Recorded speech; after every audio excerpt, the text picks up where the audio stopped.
안녕하십니까. 길가메시의 여행과 세계 인문학 시간입니다. 오늘 저와 함께 하실 주제는 역사란 무엇인가입니다. 벌써 오늘이 우리 광복 75주년이 되어 일제 36년의 2배의 세월이 지났지만 아직도 일본은 진정한 반성은 없고 일본 고위 관료가 야스쿠니 신사를 참배했다는 뉴스만 들리고 있네요.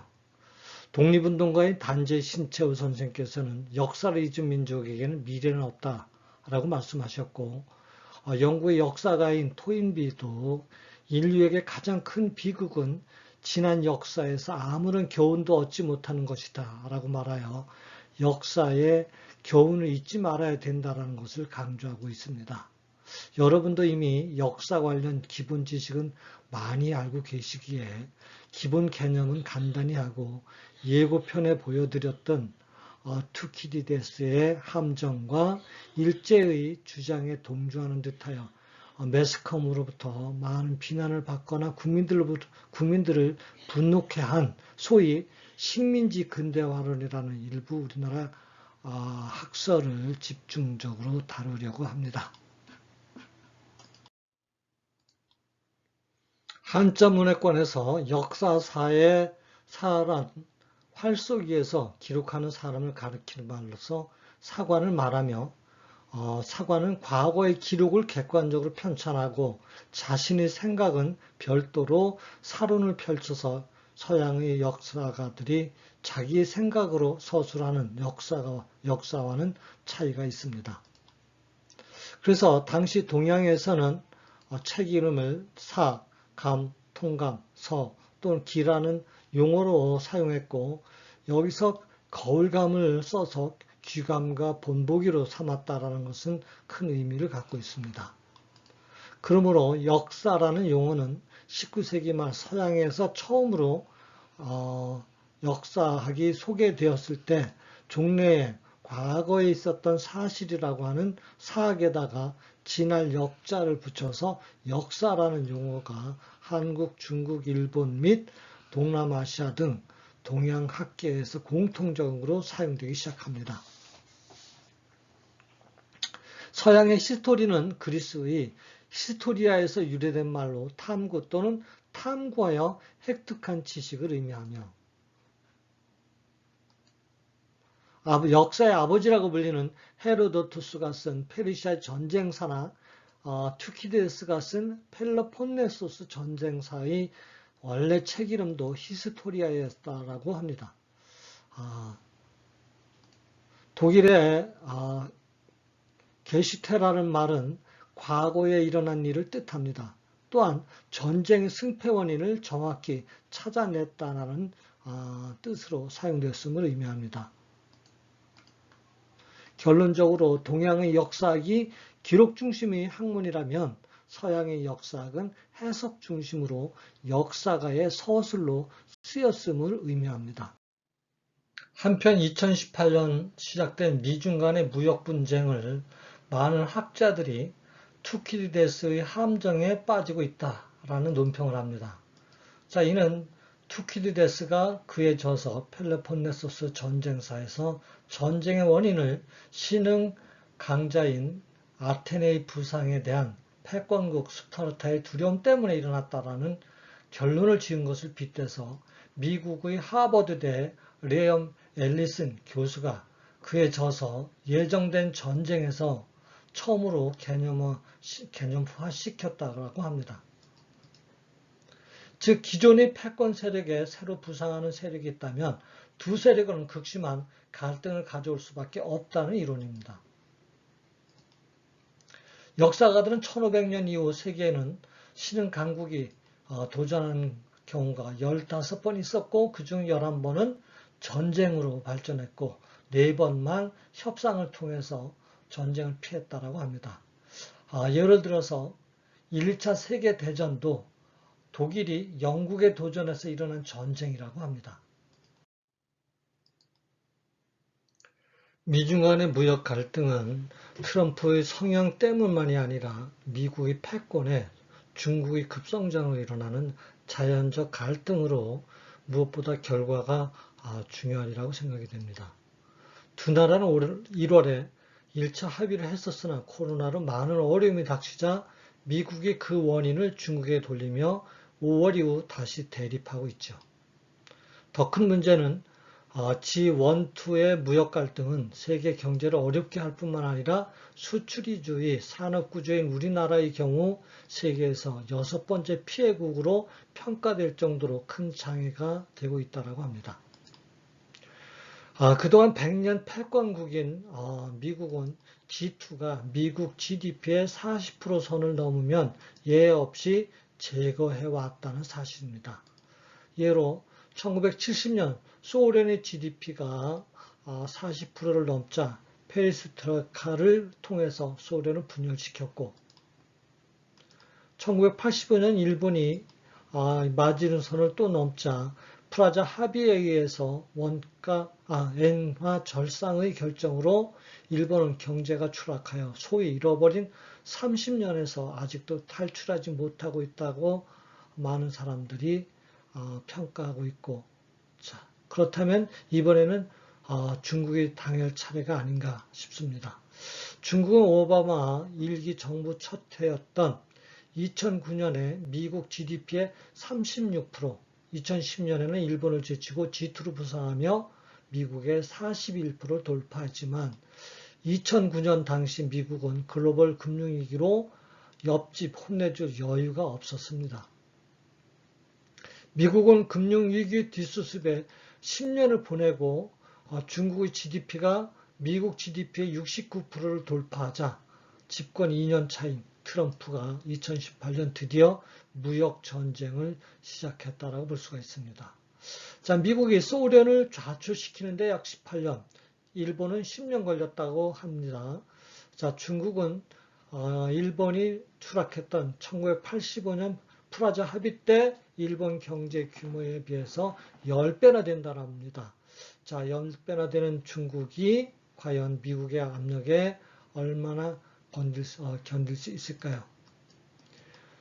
중국은 1921년 공산당을 창당하면서 창당 100주년인 2025년에 중진국에 도달하고 35년에 경제적으로 미국을 추월하여 사회주의 현대화를 이루고 건국 100주년이 되는 2050년에는 군사력에서도 미국을 추월해 진정한 세계의 패권국이 되는 것을 사회주의 현대화 강국 건설의 목표로 천명한 바 있습니다. 자, 그런가 하면 중국은 또 2015년에 제조 5강국을 향한 3단 계획을 수립하여 2020년까지 핵심 부품의 40%, 2025년까지 핵심 부품의 75%를 국산화를 추진하면서 35년엔 제조 5강국, 45년에는 미국을 따라잡는다라고 하는 계획도 수립했다라고 합니다. 패권 미국의 의도를 잘 아는 중국. 쉽게 미국에 굴복해서 러시아나 일본 처지가 될까요? 아니면 미국이 끈질기고 강한 압력을 견뎌내어서 소위 그들이 말하는 신중화주의를 실현할 수 있을까요? 이는 강 건너 나무 얘기가 아니라 우리 주력 수출국의 국들의 얘기여서 우리 선진국으로서의 도약에 커다란 걸림돌이 될 수밖에 없어 비상한 각오와 보다 영리한 외교가 절대 필요한 시기가 된 것 같습니다. 한편 2018년 10월 우리 대법원에서 일제 강제징용자들에 대한 일본 기업의 배상 명령을 판결을 계기로 아베가 우리 한국에 대한 수출 규제를 하고, 자, 이것은 단순한 무역 갈등이라고 보기는 좀 지나치지 않습니까? 자, 90년대 초 도쿄를 팔면 미국 전체를 살 수 있다라고 잘 나가던 일본. 당시 미국 GDP의 71%까지 달하던 일본이 85년도 프라자 합의에 의해서 합의와 95년도 역프라자 합의 이후 잃어버린 30년의 침체에다가 2010년 중국에까지 G2를 빼앗기고 현재는 미국 GDP의 30%대로 전락하여 많은 어려움을 겪고 있다고 합니다. 그림의 1은 2014년 IMF가 예상한 2020년경의 한일 간의 GDP 비교 그래프로서 한국과 일본이 거의 같아짐을 보여주고 있고요. 그 다음에 표 2는 표 2는 1인당 구매력 기준으로 본 한국과 일본의 GDP 비교로서 한국이 오히려 일본을 능가한다는 그 예상을 보여주고 있죠. 뿐만 아니라 실제로 23년에는 우리가 일본을 앞설 것이라고 하는 평가도 나오고 있습니다. 자, 일본 국민들의 대다수는 얼마나 큰 충격에 빠졌을까요? 일본을 잃어버린 30년의 해결사로 나선 아베. 해결은 물론이고 장기 집권 또는 소위 말하는 평화헌법이라는 헌법 개정을 목표로 해서 우리 한국을 때리고 나선 것은 아닐까요? 아베는 트럼프의 푸들이 되어서 미국의 비율을 맞추고 미국에게서 체험한 방법을 모방하고 지금 미국이 중국에 하고 있는 시기를 맞춰서 일본을 추월하려는 한국 경제를 때리고 끌어내리려는 속셈은 아닐까요? 일본 경제에도 도움이 안 되고 국제적으로도 용납이 안 되는 아베의 이런 행위를 일본 국민의 대다수가 많이 지지하고 있다는 사실은 무엇을 의미할까요? 이해는 갑니다. 미개한 조선을 36년간 공들여서 근대화시켜줬더니 보따리 내놓으라는 정도가 아니라 자기들을 밟고 넘어가려고 한다라고 하는 생각하는 것이 일본 국민의 대다수가 아닐까요? 국제적 비난에도 트럼프에만 충성하여 양해를 얻은 뒤 한국을 밟으려는 일본도 소위 투키디데스 함정에 빠져 있다라고 생각되고 되지는 않습니까? 반면 중국도 차이는 있지만 사드 문제를 걸고 경제를 압박하는 모습은 대국으로서는 예사롭지 않죠. 자, 일본과 비슷한 입장이라 추측이 되기도 합니다만, 즉 최근에 경제적 자신감을 붙은 중국, 중화주의 사상이 부활되면서 미국 편에서는 한국을 견제하고 미국에게 당한 만큼 한국에게 화풀이하는 것은 아닐까요?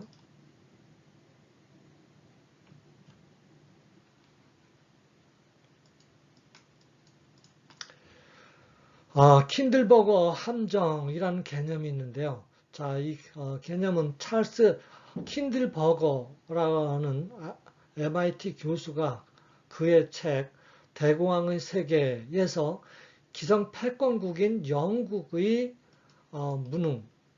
무능과 신흥 패권 후보국인 미국의 의지 부족이 겹쳐가지고 일어난 것이 대공황이다라는 주장을 한 것을 유래해서 나타난 개념이 킨들버거 함정이라고 합니다.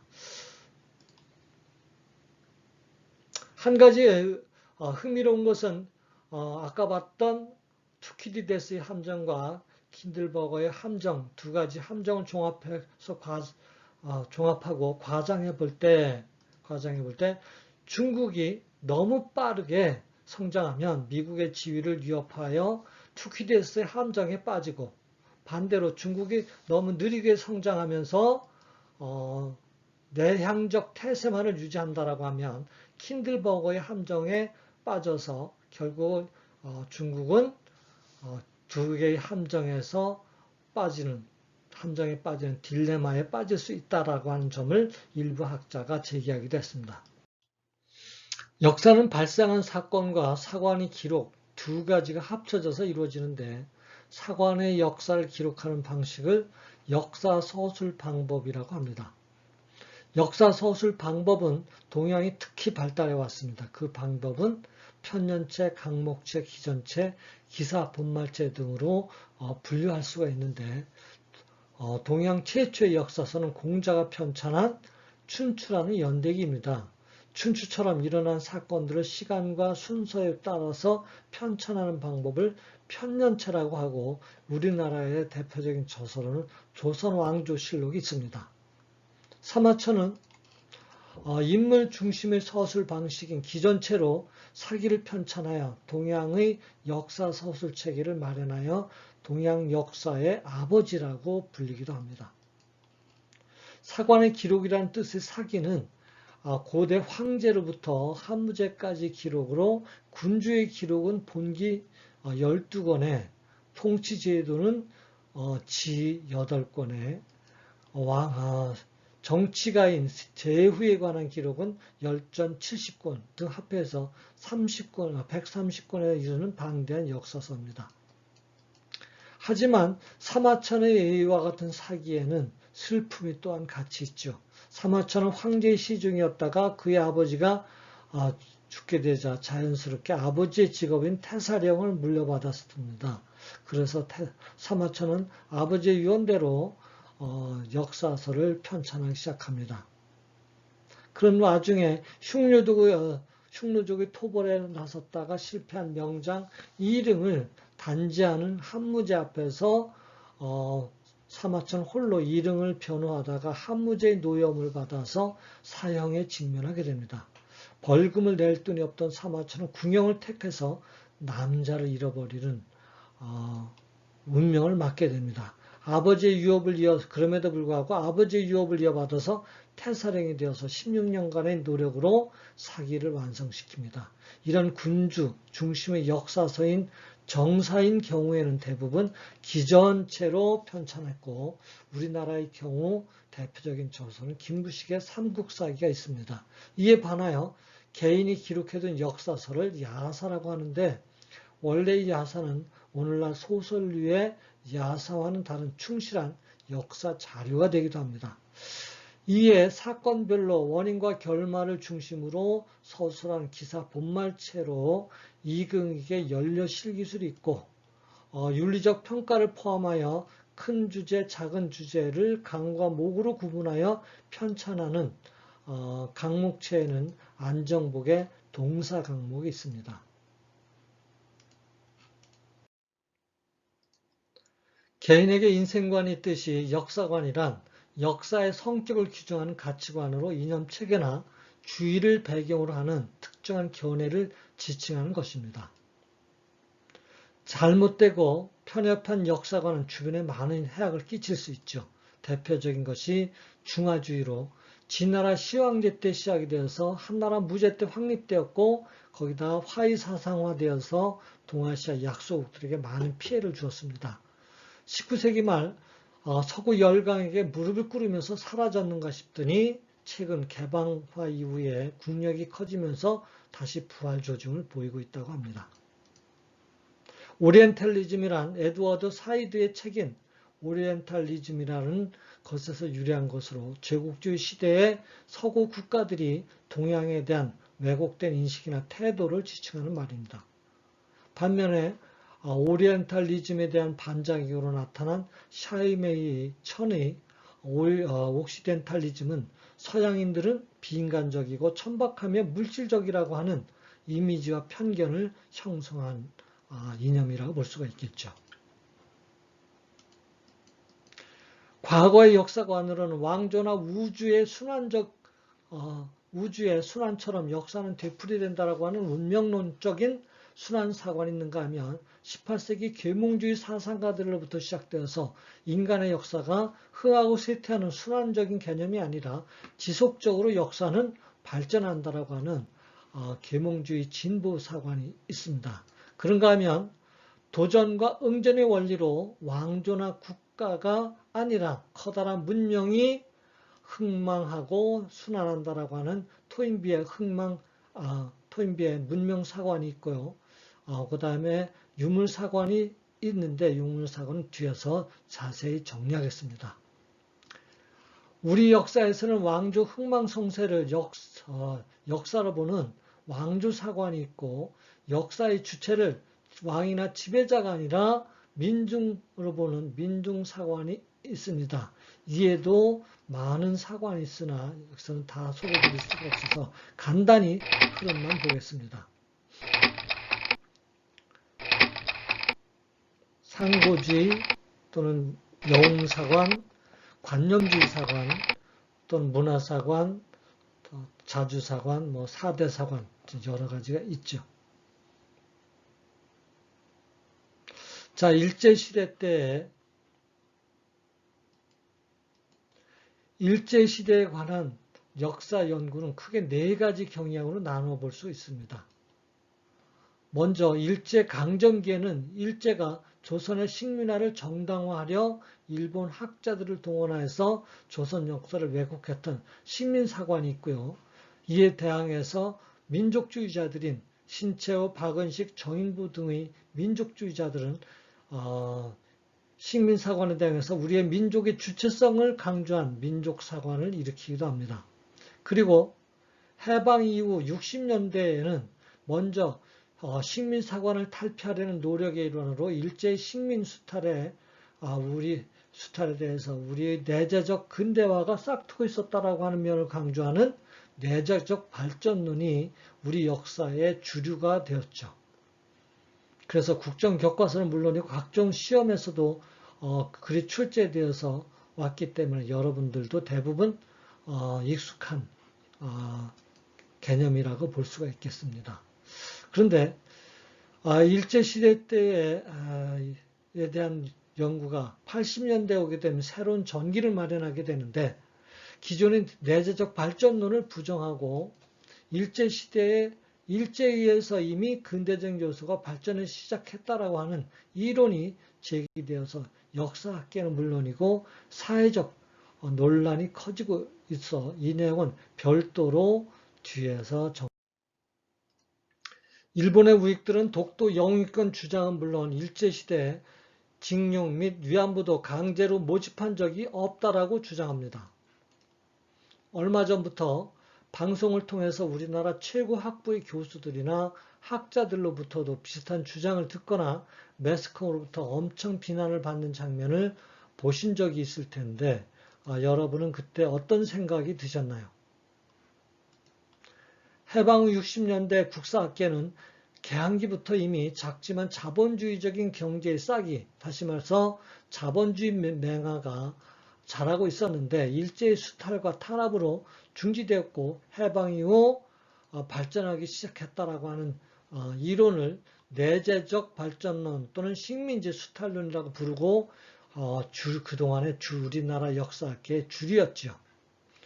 그런데 80년대부터 기존의 다수설인 식민지 수탈론을 부정하고 일제가 주장하는 식민지 근대화론을 우리 학계에서도 인정하는 듯한 주장이 나타납니다. 이들은 1978년 서울대 경제학과 교수였던 안병직이 서울대 경제학과 제자들과 설립한 낙성대 연구소로 이영훈 교수가 이사장으로 있습니다. 서울대 후문 낙성대에 있어서 붙인 이름인 듯합니다.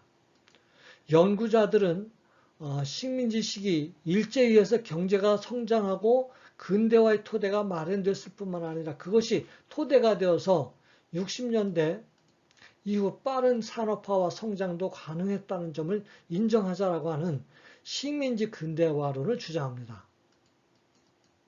그들에 의하면 일제 식민지 시대 연평균 경제 성장은 3 내지 4.2%, 1인당 소비 증가율도 연평균 3.7%, 농업이 국내 생산에서 차지하는 비중이 1918년은 85에서 52%로 낮아진 반면 공업 비중은 8%대에서 26%대로 상승했고 한국인이 소유했던 공장도 10년도에 39개에서 38년도에 3,963개로 늘어난다는 등 산업구조가 근대적으로 변하여 식민지 시대에 한국이 근대적 의미의 경제성장을 했다라고 주장합니다.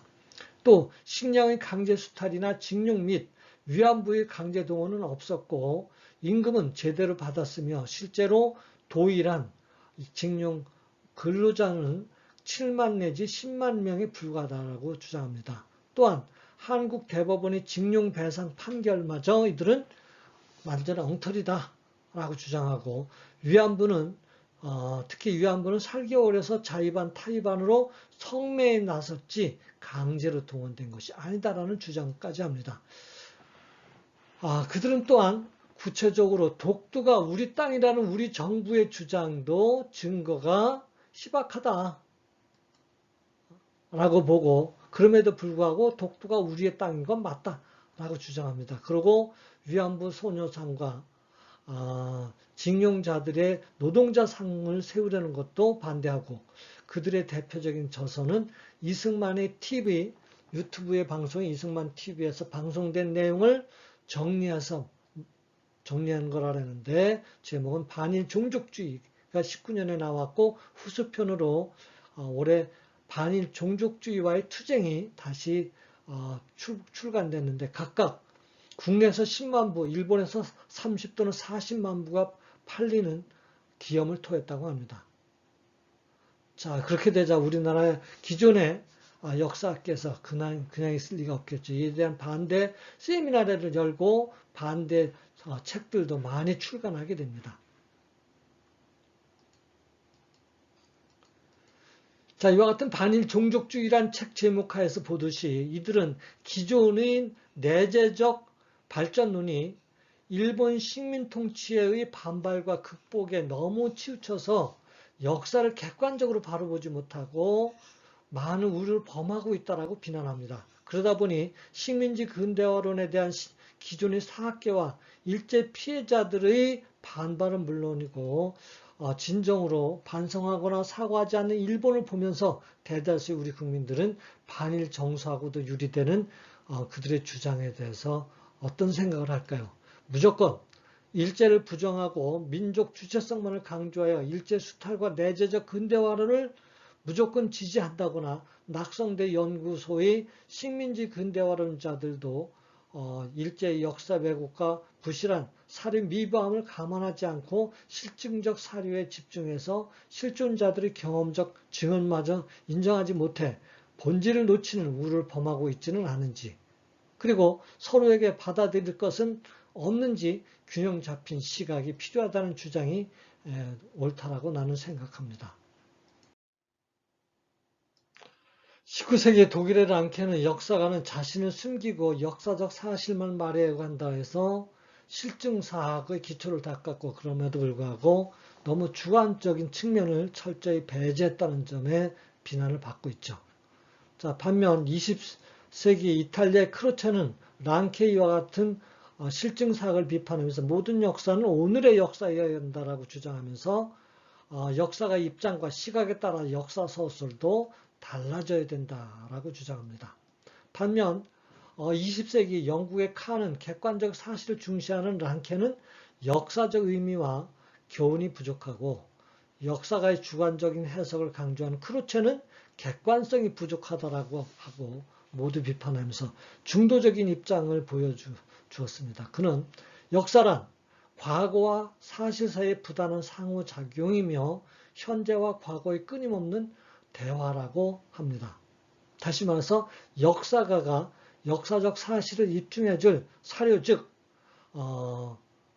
자료를 가지고 과거의 역사를 객관적으로 탐구하고 그 결과를 그 자신이 사관에 입각하여 서술, 즉 주관적으로 서술하는 것이 역사라고 예측하는 주장합니다.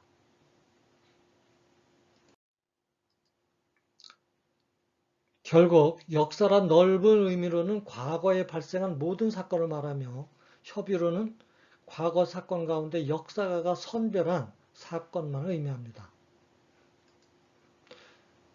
그래서 역사의 서술은 과거 사건 가운데 현재 역사가가 의미가 있다라고 평가되는 사건의 사료를 모아서 비판하고, 또 바른 것만을 바탕으로 자신의 사관에 의거해서 재구성하여 이루어집니다.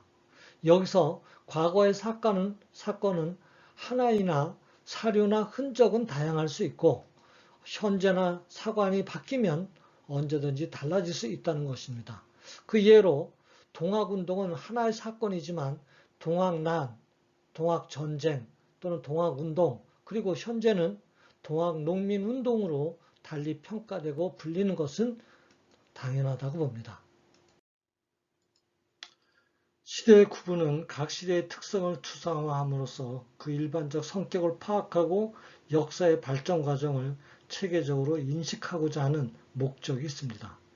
인간의 보편적 가치와 권리 발전 정도 및 차이와 변화를 기준으로 구분하지만 시기와 학자에 따라 너무나 다양하기 때문에 일률적이지 못합니다.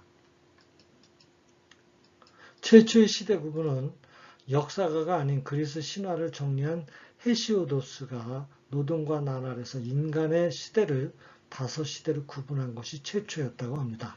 그러다 본격적으로 구분하게 된 것은 르네상스 시대 인문주의자들이었는데 그들은 찬란했던 그리스 로마 문화가 야만족인 게르만족에게 붕괴된 것을 자기들이 되살린 르네상스 시대를 근대라고 하고 고대의 사이에 있는 암흑시대를 중간이라고 해서 중세라고 부르면서 고대, 중세, 근대의 산문법으로 정해졌다고 합니다. 독일의 칼 마르크스는 서유럽에 근거한 산문법의 고대, 중세, 근대를 계승하여 오분법으로 변화 발전시켰습니다.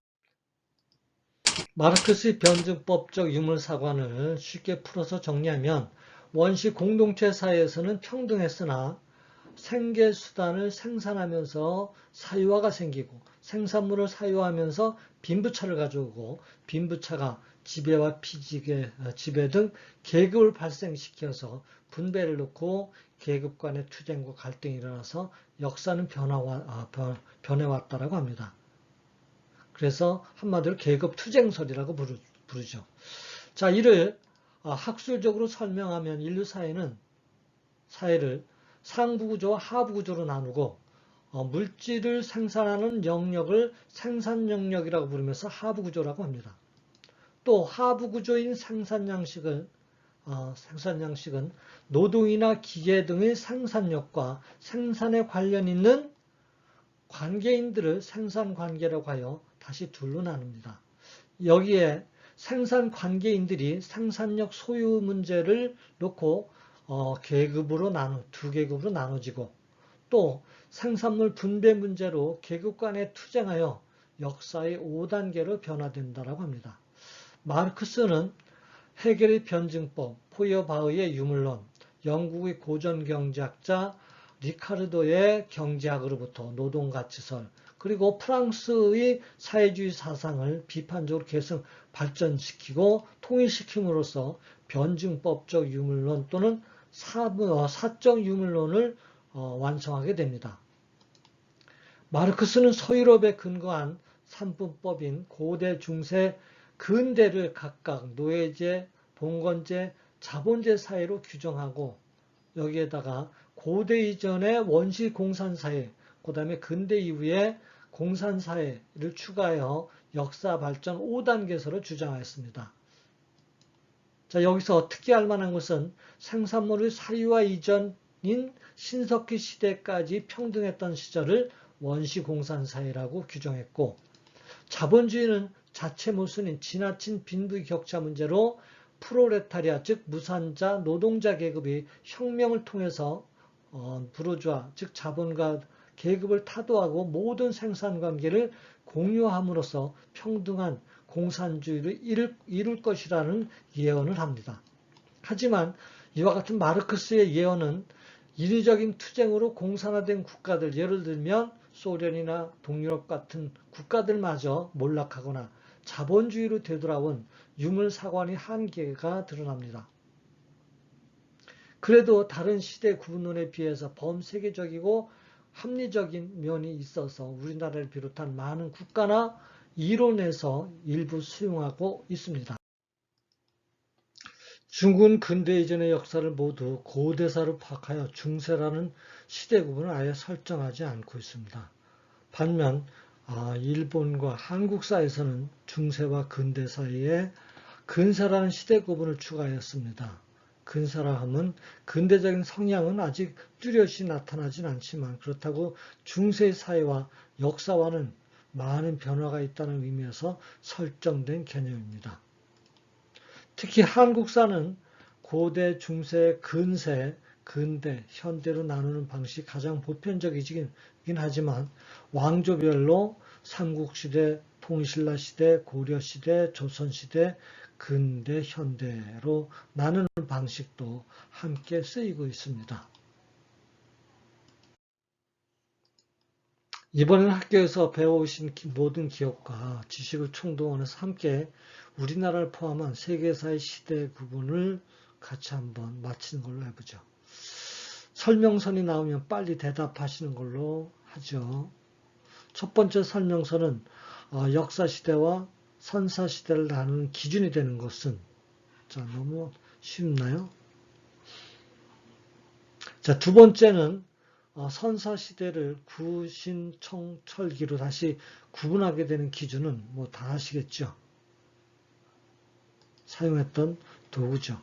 자, 세 번째 설명서는 학자에 따라서 너무 다릅니다. 그래서 역사 시대를 나누는 기준이 다르기 때문에 통일되지 않기 때문에 아직도 굉장히 혼란을 가져오는 면이 있습니다. 자, 그래서 그럼에도 불구하고 일괄적으로 그래서 말씀드린다면 결국 문화라고 얘기하는 것이 맞겠죠.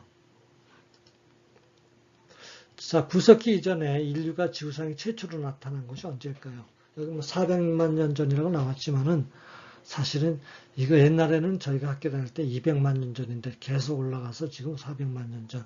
그것도 오스트랄 피테구스랄이지만 또 요즘 보면은 또 새로운 인류가 계속 발견되기 때문에 이것은 정형화되어 있지 않기 때문에 뭐라고 말씀드리기 어렵습니다. 참고만 해주셨으면 되겠고, 역시 구석기, 신석기, 청동기도 철기도 마찬가지로 지역과 시대에 따라서 다를 뿐만 아니라 자꾸 새로운 도구가 발견되면서 자꾸 연대가 자꾸 올라가기 때문에 뭐라고 정형화된 것을 말씀드리기 어려운데 이건 현재까지 일반적으로 알려진 것을 기준으로 말씀드리는 겁니다.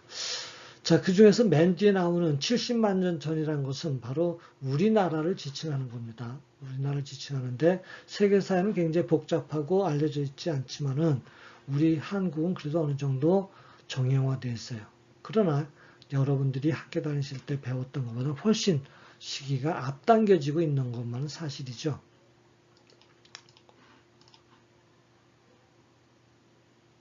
자, 여기서 신석기 혁명 한 가지만 보고 넘어가죠. 신석기 혁명이란 이전에 구석기 시대는 수렵어로 생활로서 자연 채취하다가 신석기 시대 들어오면서 인간의 노동력으로 농사를 짓기 시작을 하게 되면서 먹을 것을 인간이 노력으로 생산하다 보니까 먹을 것이 좀 충분해져서 인구가 증가하고 그에 따라서 계급이 발생해서 또 이걸 바탕으로 해서 청동기로 가면서 문명이 일어나게 되고 국가로 발전하게 되는 바탕이 되는 획기적인 변화를 가져왔기 때문에 이 시기에 이런 변화를 즉 자연에서 농경으로 전환되면서 나타난 커다란 변화를 영국의 고든 차일드가 신석기 혁명이라고 이름을 붙인 것이 지금까지 내려오고 있죠. 자, 이를 바탕으로 청동시대에 들어오게 되면 세계 각국에서 여러 군데서 문명이 일어나게 됩니다. 문명이 일어나는 것이 대표적인 것이 네 군데가 있죠. 그래서 4대 문명의 발생지다. 이미 알고 있기 때문에 그냥 넘어가는 걸로 합니다. 자, 철기 시대 오면 이제 각국에서는 문명이 더 발전하면서 국가로 발전하게 되죠. 자, 그런데 여기 문자의 구석기와 신석기 사이를 옛날에 여러분들은 안 배웠는데 최근에 와서 뭐라고 부르냐면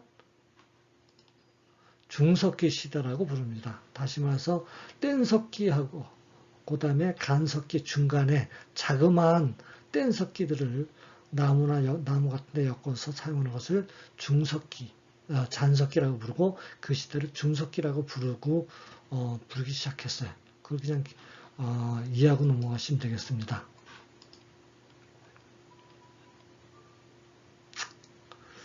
자, 그 다음에 역사 시대에 가면, 자, 여기 역사 시대를 나눈 것은 그것도 서양의 서유럽을 기준으로 해서 나눈 시기 구분입니다. 바로 르네상스인들이 나눈 고대, 중세, 근대, 이와 같은 개념에다가 자꾸 거기다 덧붙여져 가지고, 붙여진, 시대 구분인데 그렇다고 해서 이것이 정답은 아니고요.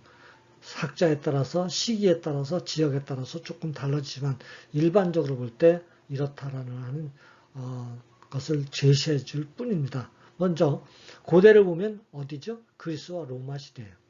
중세는 로마가 게르만족에게 멸망한 이후, 즉 그리스 로마인에게서 게르만족으로 주인공이 서유럽이 바뀌었을 때를 중세라고 하죠. 자, 그럼 근대는 언제일까요? 바로 서로마가 멸망한 뒤에를 중세라고 하지만 동로마는 그대로 남아있다가 1453년 오스만 투르크에게 멸망하게 되면서 이제 로마가 완전히 멸망하고, 그 다음에 또 유럽에서는 중세의 암흑적인 시대를 벗어나서 문의 부흥, 즉 그리스 로마 문화가 다시 르네상스인들에서 되살려지는 때를 갖다 르네상스라고 부르고, 이어서 종교개혁까지 이루어지게 되는데 이때부터를 근대라고 하죠.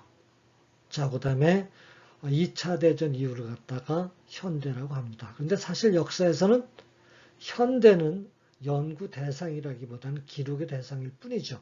그래서 서양에서의 시대 구분은 고대, 중세, 근대 3분법이 기본적이고 보편적이다. 거기다 더 학자에 따라 나눠질 수 있다. 현대는 역사 대상은 아니지만 그냥 구분할 때 추가될 뿐이다. 이렇게 보시면 되겠고, 자, 지금 보여지는 것은 우리나라는 그럼 어떠냐? 우리나라는 바로 서양인들이 나눈 시대 구분에다 맞추려다 보니까 어디가 조선 전기가 중세라고 보기도 어렵고, 발전돼 있고, 그렇다고 서구의 르네상스 이후에 근대적인 국가에 맞먹을 정도의 발전을 했느냐, 그것도 아니기 때문에 조선 전기를 일본과 함께 근세라고 부른다라고 앞에서 정리한 적이 있죠. 그래서 우리나라는 고대, 중세, 근대 앞에 근세를 집어넣어서 5분법으로 나누고 있다. 이렇게 보시면 될 것 같아요. 자, 지금 보여주는 것은 서양의 시대 구분은 통일되지 못하지만 바로 지금 보이는 것은 통일되어 있죠. 자, 그러다 보니까 이거 통일도 또 지역에 따라 좀 차이는 있죠. 이슬람권과 불교권에 따라서 다르고, 그래서 대개 서유럽이 기독교권이기 때문에 기독교의 기준이 될 수 있는 예수님 탄생 이전과 탄생 이후로 나누죠. 탄생 전을 비포 크리스트라고 부르고, 탄생 이후를 안너 도미니라 해가지고 주님의 해라고 부르게 됩니다. 그래서 BC, AD 이렇게 나누게 되죠. 자, 그런데 여기서 보시는 것처럼 문자를 인간이 사용하면서부터를 갖다가 역사 시대라고 얘기를 하는데, 그럼 진짜 문자가 사용되기 시작한 것이 고대부터냐? 그건 아니죠. 그래서 구분할 때는 고대부터 역사 시대로 나누지만 실질적으로는 그 이전이라고 볼 수가 있죠. 자, 그래서 돌발 퀴즈로, 자, 이거는 남겨놓겠습니다. 다음 회에 같이 정리해 보는 걸로 하죠. 실제 문자를 사용했던 것은 어느 시대일까요? 퀴즈로 남기겠습니다.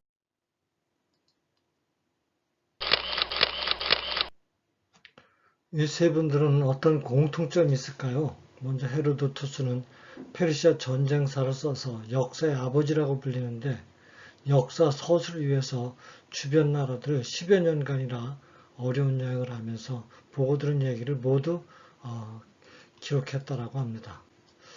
가운데 있는 분은 사마천으로 아버지를 따라서 많은 중국 여러 나라를 여행 섭렵하고 아버지의 유업을 이어받아서 역사를 썼습니다. 특히 한무제 앞에서도 의지를 굽히지 않고 직언을 하다가 남자의 가장 귀중한 미천을 잃고도 실망하지 않고 16년간의 각국 끝에 130권에 달하는 불후의 명작이라고 할 수 있는 사기를 남겼죠. 마지막 그림은 사극의 연산군 주인공들이죠. 조선왕조실록의 기초자료인 사초는 왕도 볼 수 없고 왕이 죽은 뒤에야 개봉되는 엄중한 자료였기 때문에 사관들이 목숨을 걸고 자신의 소신을 펼 수 있었고, 그래서 지금도 조선왕조실록은 세계문화유산으로 인정받고 있죠. 하지만 폭군 연산군이 조상 세조의 명예를 지키기 위해서 사초를 열람하고 많은 사람을 또는 사림을 죽였죠. 결국 반정으로 몰락하여 군으로 강등되어 2달 만에 죽음을 맞이하게 됩니다. 최근에 노무현, 김정일 간의 비밀 대화록인 NLL 또 사초로서 당연히 비밀이 지켜져야 되지만 정치적인 이유로 개봉이 되면서 문제가 됐었죠. 자, 이렇게 인류가 어렵게 역사를 기록하고 보존하고 열심히 배우고 익히고 심지어는 그것 때문에 목숨까지 걸고 읽기도 합니다. 이유는 무엇 때문일까요? 여러분의 답을 기다리겠습니다. 자, 우리가 보통 역사학습의 목적을 과거를 통해서 현재를 알고 또 현재의 삶에 필요한 교훈과 능력과 또는 지혜를 기르고 미래에 대한 올바른 전망을 하면서 올바른 사고력과 비판력을 배양하기 위해서라고 하죠. 자, 지금 보이는 것은 역사는 과거의 사람들을 평가함으로써 사람들로 하여금 미래를 판단하게 만든다. 자, 미국 대통령 제퍼슨이 한 얘기라고 합니다. 역사의 엄중함을 되새기는 의미를 담고 있다라고 보여지네요. 지난 인문학이란 차시에서 드렸던 돌발 퀴즈 설명드리겠습니다. 디오니소스는 그리스의 수리 신이죠. 라틴어로는 바쿠스, 영어로는 바커스로 읽어야 맞답니다. 현재 한국 약국의 바카스는 1960년 당시 동아지아의 아들 강신우 씨가 독일의 유학에서 봤던 바쿠스 신을 영어식으로 등록할 때 당시 우리나라의 애국어 표기법이 정해진 것이 없기 때문에 바카스라고 등록했다라고 합니다. 정답은 바쿠스, 바커스, 바카스 모두 그럼 맞겠죠. 바카스가 60년대 처음 우리나라에 도입됐을 때는 정제였다가 앰플로 판매된 적도 있네요. 현재 바카스는 종류가 크게 보면 3가지인데 첫 번째 바카스 D는 주로 약국에서 판매되는 것으로 양이 약 100ml이고 라우틴이 기존의 F보다 2배인 2000mg이 들어있어서 D 또는 더블이라고 불리기도 한답니다. 바카스 F는 편의점이나 슈퍼에서 판매되는 것으로 타우린이 1000mg이 들어있는 대신 소화력과 활력을 높여주는 DL 카르티닌 성분이 100g이 추가됐고요. 그 다음에 마지막에 바카스 디카페라고 하는 그린색 바카스 A는 바카스 D와 F에 각각 30mg씩 들어있는 카페인이 여기에는 들어있지 않고 L-아르기닌 염산염이 10mg 들어있어 초록색을 띈다고 합니다. 이외에 바카스 A는 법적으로 캔 바카스 A는 법적으로 카페인이 원료인 것은 약사법상 유리병에만 넣을 수 있기 때문에 여기는 카페인이 안 들어있고, 그래서 주로 캔은 수출과 군 전용으로만 생산되며 카페인이 전혀 들어있지 않다라고 합니다. 바카스 마지막으로 바카스 X도 있는데 이거는 인삼이 들어있으면서 수출 전용이라 시중에는 안 보인다라고 하네요. 그리고 맨 마지막에 있는 바카스 젤리도 최근에는 제조되어서 판매된다라고 합니다.